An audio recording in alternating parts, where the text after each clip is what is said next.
Ukraine Russia વચ્ચે વાતચીત શરૂ. બેલારુસ સરહદ પર બંને દેશ વચ્ચે વાતચીત શરૂ થઈ છે. વાતચીત પહેલા યુક્રેનના રાષ્ટ્રપતિનું નિવેદન કે રશિયા પોતાની સેના પરત બોલાવે, રશિયા સીઝ ફાયરની જાહેરાત કરે. જી હા, આ કહેવું છે. યુક્રેન રશિયા વચ્ચે વાતચીત શરૂ થઈ ગઈ છે અને તેના પર સૌ દેશોની નજર છે, તમામ દેશોની નજર છે. જોવાનું રહેશે કે આ વાતચીત કેટલી સફળ નીવડે છે, કારણ કે તમામ લોકો બસ એ જ આશા રાખીને બેઠા છે કે આ વાતચીત સુખદ નીવડે, યુદ્ધનો અહીંયા જ અંત આવે. જે પણ મ્યુચ્યુઅલ અન્ડરસ્ટેન્ડિંગ હોય તેના મારફતે પણ આ અંત આવે એટલા માટે જરૂરી છે, કારણ કે સીધી અસર અભ્યાસ પર થઈ રહી છે, શિક્ષણ પર થઈ રહી છે. આ સાથે જ સૌથી મોટી અસર મોંઘવારી પર થવાની છે. તો રશિયા યુક્રેન યુદ્ધને લઈને મોટા સમાચાર છે. રશિયન સેનાનો મોટો દાવો છે કે રશિયાએ એર સ્પેસ પર કંટ્રોલ કર્યાનો દાવો કર્યો છે. યુક્રેનના એર સ્પેસ પર રશિયાનો કબજો છે. યુક્રેન પર બ્રિટનનો મોટો દાવો છે. બ્રિટને યુક્રેનને હથિયાર આપવાનો દાવો કર્યો છે. યુક્રેનને તમામ મદદ કરવાનો પણ દાવો કર્યો છે. તો રશિયા પર સિંગાપોર એક્શનમાં છે અને રશિયા પર પ્રતિબંધ લગાવશે સિંગાપોર. તો યુક્રેને રશિયાના 5300 સૈનિકો માર્યાનો દાવો કર્યો છે અને રશિયાના 29 હેલિકોપ્ટર તોડી પાડ્યાનો દાવો કર્યો છે. રશિયાની 191 ટેન્ક તોડી પાડ્યાનો પણ દાવો કરવામાં આવ્યો છે. તો ભારતમાં યુક્રેનના રાજદૂતનું નિવેદન છે, યુદ્ધ રોકવા માટે પુતિન પર દબાણ કરે. સહયોગી દેશ યુક્રેનના રાજદૂત ઇગોર પોલિખાની સહયોગી દેશોને આ અપીલ છે કે યુદ્ધ રોકવા માટે દબાણ કરવામાં આવે. અન્ય દેશોએ પણ સાથે મળીને આ દબાણ કરવું જોઈએ તે પ્રકારની અપીલ કરવામાં આવી છે. યુક્રેન અંગે સંયુક્ત રાષ્ટ્ર સુરક્ષા પરિષદમાં ચર્ચા થશે. માનવ અધિકાર પરિષદમાં રિઝોલ્યુશન પાસ ચર્ચા કરવા માટે 29 સભ્યોની હા છે, 5 સભ્યોની ના છે. ચર્ચામાં મતદાન કરવા 13 સભ્યો ગેરહાજર રહ્યા. યુક્રેનના રાજદૂતે પરિષદમાં નિવેદન આપ્યું છે. યુદ્ધના કારણે યુક્રેનમાં 4 લાખથી પણ વધુ શરણાર્થીઓ થયા છે. જો યુદ્ધ ન રોકાયું તો આંકડો 70 લાખથી વધુ થઈ શકે છે. અમારા નાગરિકો મરી રહ્યા છે. 16 બાળકોના પણ મોત થયા છે. અનાથાલય અને બાળકોની સ્કૂલ પર હુમલા થઈ રહ્યા છે. રશિયા સમગ્ર યુક્રેન પર કબજો કરવા માંગે છે. રાજદૂતનો દાવો છે કે અમે 5300 રશિયન સૈનિકોને ઠાર કર્યા છે.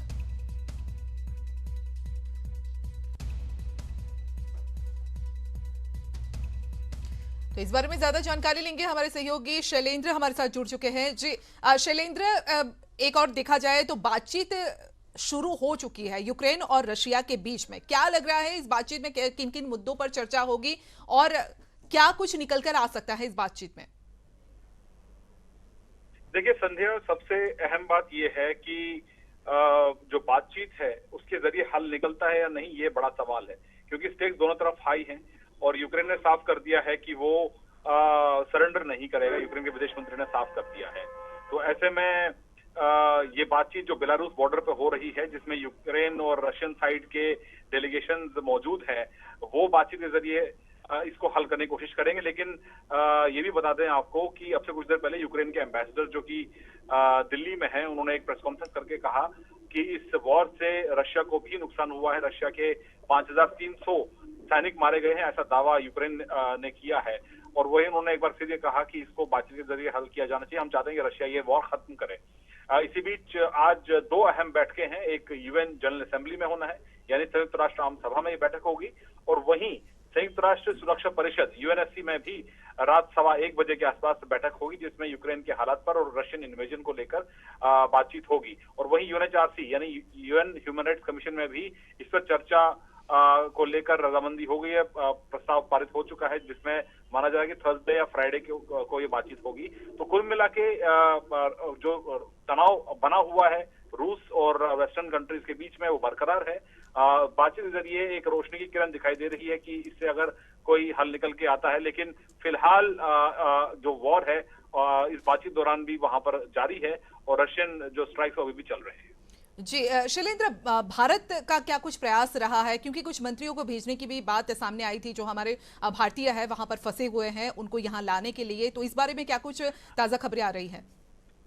देखिए संध्या, हमारे पास जो जानकारी है उसके मुताबिक प्रधानमंत्री मोदी ने आज एक उच्च स्तरीय बैठक की, जिसमें केंद्रीय मंत्री भी शामिल रहे और ब्रीफ किया गया प्रधानमंत्री मोदी को, जिस वजह फैसला लिया गया कि ऑपरेशन गंगा, जिसके जरिए भारतीय नागरिकों को, भारतीय छात्रों को यूक्रेन से पड़ोसी मुल्कों के रास्ते वापस देश लाया जा रहा है। 6ठी फ्लाइट भी रवाना हो चुकी है भारत के लिए। तो ऐसे में इसको और तेज करने के लिए, क्योंकि करीब करीब अभी भी 14,000 के आसपास भारतीय वहां फंसे हुए हैं, तो ऐसे में 4 मंत्रियों को चिन्हित किया गया है, जिसमें हरदीप पुरी, किरण रिजिजू, ज्योतिरादित्य सिंधिया और वीके सिंह, ये 4 केंद्रीय मंत्री रवाना होंगे 4 पड़ोसी मुल्कों के लिए, जहां पर जाकर वो कोऑर्डिनेट करेंगे ताकि आराम से जो एक्सेस मिल पाए छात्रों को क्रॉस ओवर करने का और उनकी सुरक्षित घर वापसी हो सके, उनको जो तमाम सहूलियत वहां पर चाहिए, इसके लिए 4 मंत्री वहां पे कोऑर्डिनेट करेंगे। और हमारे पास जो जानकारी है, ये 4 मंत्री कल रवाना हो सकते हैं अपने अपने जो डेस्टिनेशन है उनके लिए, क्योंकि 4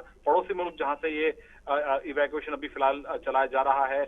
और इसी बीच ये भी खबर है कि जो एयर इंडिया है, एयर इंडिया के साथ साथ अब स्पाइस जेट और इंडिगो, ये 2 एयरलाइंस भी जो हैं वो रवाना होंगी यूक्रेन से लाने के लिए। इसी बीच सिंधिया जो है, ज्योतिरादित्य सिंधिया, ये रोमानिया, मोल्डोवा के जरिए छात्र जो निकलेंगे उनके साथ कोऑर्डिनेट करेंगे।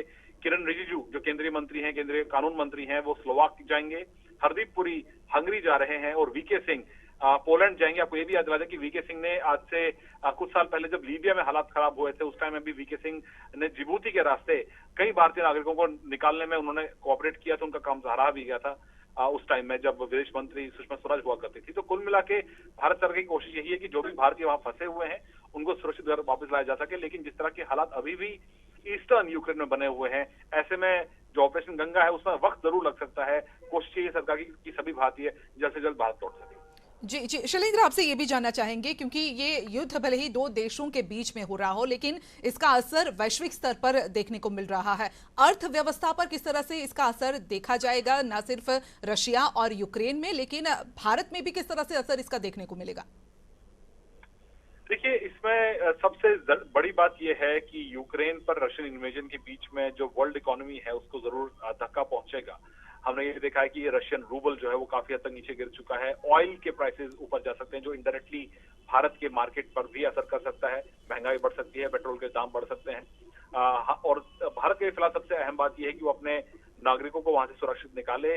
जिस तरह के हालात वहां पर है, बॉम्बिंग हो रही है, शेलिंग हो रही है, ऐसे में ये भी कहा गया है छात्रों से कि वो घरों से बाहर ना निकले जिन इलाकों में कर्फ्यू लगा हुआ है। हालांकि इस तरह की एडवाइजरी भी आज आई थी कि जिन इलाकों में कर्फ्यू हट चुका है वो जो छात्र हैं वो ट्रेन के जरिए वेस्टर्न बॉर्डर्स का रुख करें। फिलहाल सबसे बड़ी भारत के लिए चिंता ये है कि उसके नागरिक वहां से कैसे सुरक्षित वापस लौट सकें। लेकिन जाहिर तौर पर इस युद्ध से किसी का फायदा नहीं है। इस युद्ध को लेकर आज भी यूएनएससी में भारत की तरफ जो स्टेटमेंट दिया गया था, जिसमें जोर दिया गया था कि बातचीत, शांति और डिप्लोमेसी के जरिए ही आगे बात होनी चाहिए।